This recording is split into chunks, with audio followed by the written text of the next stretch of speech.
Jesus fasted only from food, not from food and water. He was evidently drinking water throughout the 40 days. This is typical of Jewish fasting customs of the day. Jews will fast either from food alone or from food and drink. Food fasts may last up to 40 days, while food and drink fasts last no more than 7 days. In both cases, a body can't survive with no serious risks. In fact, 40-day food fasts are still practiced today among both Jews and Christians.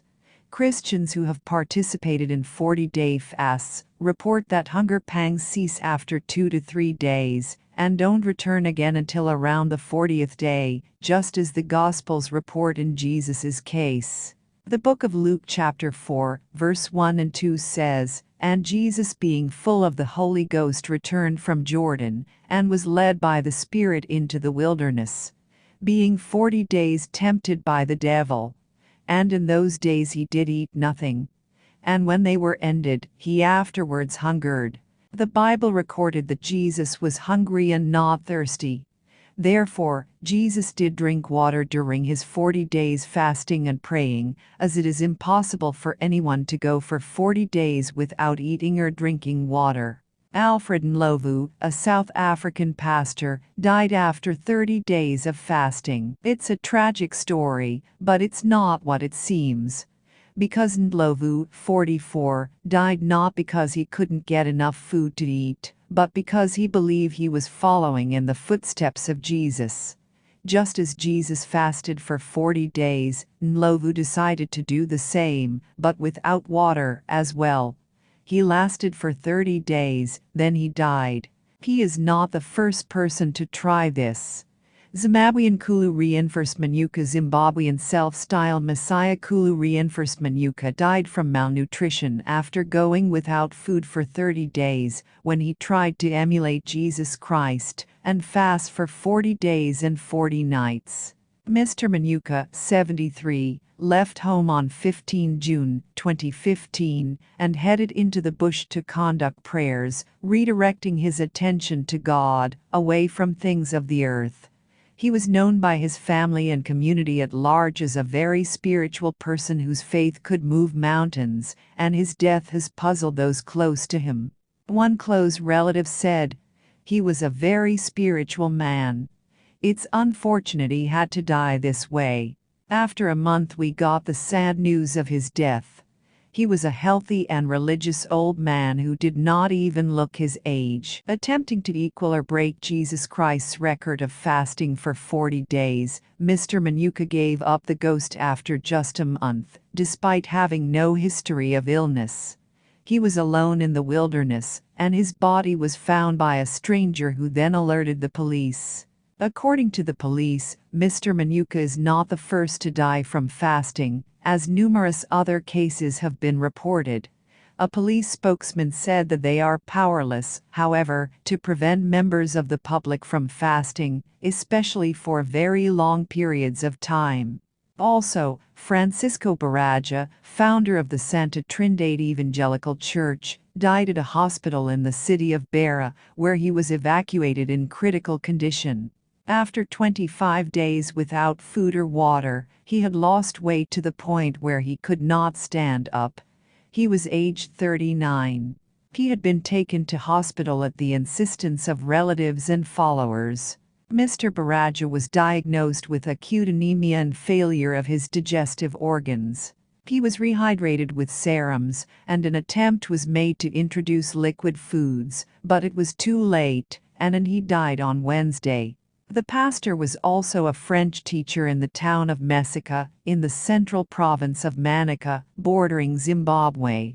Members of the Santa Trindade Church said it was common for the pastor and his followers to fast, but not for that long. His brother Marcus Manuel Baraja said the pastor had fasted, but he challenged the medical diagnosis about his death. "The truth is that my brother suffered from low blood pressure," he said.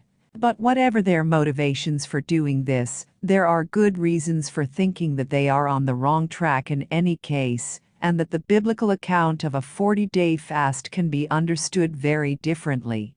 Many Christians fast. It's a biblical practice that goes along with seeking God through contemplation and prayer. It's also a statement, through the deliberate denial of our bodily appetites, that we are prepared to deny ourselves in other areas of life as well. Sinful desires, laziness, and self indulgence among them. The body's metabolism slows down, and organs begin to shut down as they are used to keep the heart and brain alive. Someone's personal attitude and physical condition at the start of a starvation period also have a role to play, though water is crucial, and Lovu stood no chance of survival after he decided not to take it. However, someone who had been through that experience would be near death by the end of it, and would take weeks to recover. In the Gospel stories, Jesus appears to return immediately to ministry. So some scholars believe that the story of Jesus' fast in the wilderness has to be read differently. Certainly he would not have done without water. He may have abstained from food, but some kinds of fast in the Judaism of that period required abstention only from particular kinds of food, so it was not a total fast. Luke's statement that he ate nothing during those days might be seen in that context, rather than as implying total starvation. Furthermore, the period of 40 days has a particular resonance in the Bible. Israel wandered for 40 years in the wilderness, while Moses fasted and prayed for 40 days on two occasions, Deuteronomy chapter 9 verse 9 and chapter 10 verse 10. Some commentators think it is a symbolic way of speaking of a long period of time, rather than a number to be taken literally. Fasting for that length of time is not impossible. But the point of the story is that Jesus went away to spend time with God, away from the distractions of everyday life. He mortified his body and gave up one of its essential needs as a sign of his willingness to give up everything for God. His wilderness experience helped him prepare for his life of service. It's rare that people go to the extremes that Alfred Nlovu did in seeking to emulate him. But sometimes fasting can be a cause for spiritual pride or vainglory. At its worst, it can be like achieving a personal best in some athletics event. But what really counts is God, and whether it helps us in our walk with Him. Be sure to be led by the Spirit when you fast, and never fast for boasting, pride, or self-exaltation.